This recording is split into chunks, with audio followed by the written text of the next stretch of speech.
So hello mga idol, mayroon ako ditong repair. Ano ito? Television ng video karaoke machine.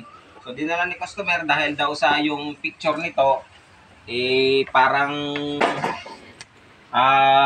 tawag dito. May mga straight line. So check ko. Ito yung kanyang filter capacitor. Mukhang may diferensya. So tatanggalin natin para malaman natin kung tama nga ba yung ating hinala.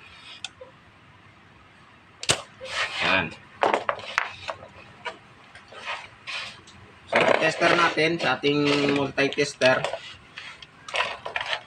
Niligay ko na pala yan sa range ng times 10.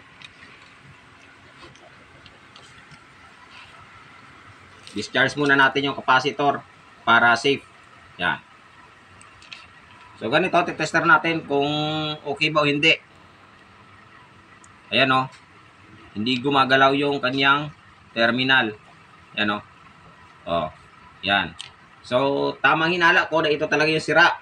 Dahil sa medyo marami-rami na rin ako na-encounter na ganyang trouble. Ito meron tayo papalit.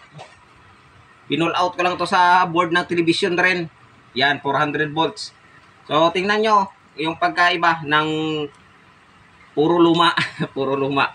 Yung kinahoy at saka itong sira. At saka ito yung papalit natin. Ayan o. Tingnan nyo mabuti.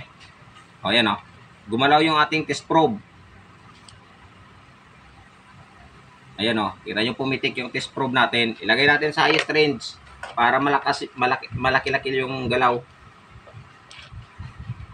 Yan. Yan o. Yan nyo. O, diba? Tapos, malalaman mo yan kapag okay ang capacitor dahil sa pag-test mo ng ganyan, bumabalik agad yan sa 0. Yan, bumabalik agad. Ganon din. I-reverse natin. Ay, sorry. Ayan o. Yan. Ibig sabihin, goods yung ating capacitor. Yan yung tinuro sa akin nung nag-aaral pa ako ng TESDA. Pag-tester ng capacitor. Ito naman, itong ano to, sira. Ayan o. Kita nyo, hindi gumalaw. Ayan o. No. Tester ko ulit ha. O.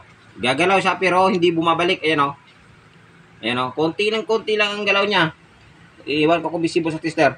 Ayan o. Konti lang. Pero hindi bumabalik. Ayan. Reverse natin. Ayan. Konti lang talaga.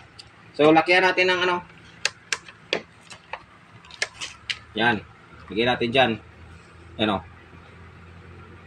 O. Hindi bumabalik yung ating multi-tester. Bumabalik man siya pero dahan-dahan. Hindi katulad itong isa. Full. Wait lang.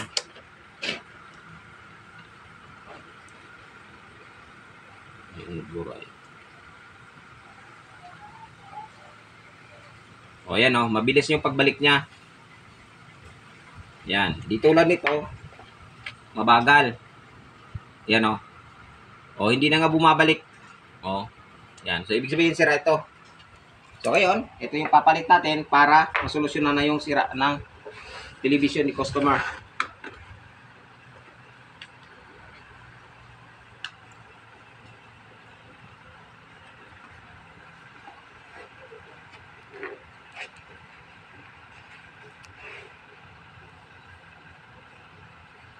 Ay sus.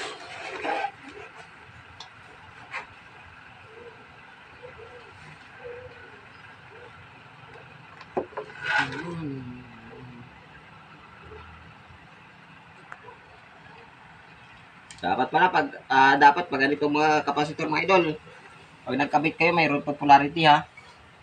Hindi basta-basta to nilalagay ng walang ano, hindi correct yung polarity dahil sa makaka-experience kayo nito ng pagsabog kapag yung kabit nyo ng kapasitor ay mali. Pero hindi lahat ng kapasitor mga idol ay mayroong polarity. Meron din kapasitor na tinatawag nating non-polar kapasitor. Yan. So, okay na yan. Balik na natin para magamit na ni customer.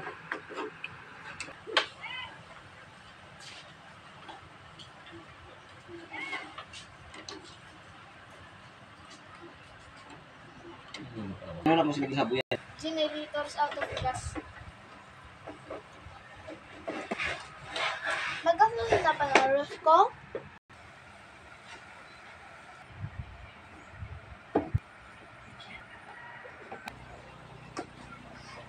Ayan, subukan na natin kung okay yung ano ni customer. Television. O, ayan o. Yan. Yan. So, goods na siya. Pwede na natin ipakuha.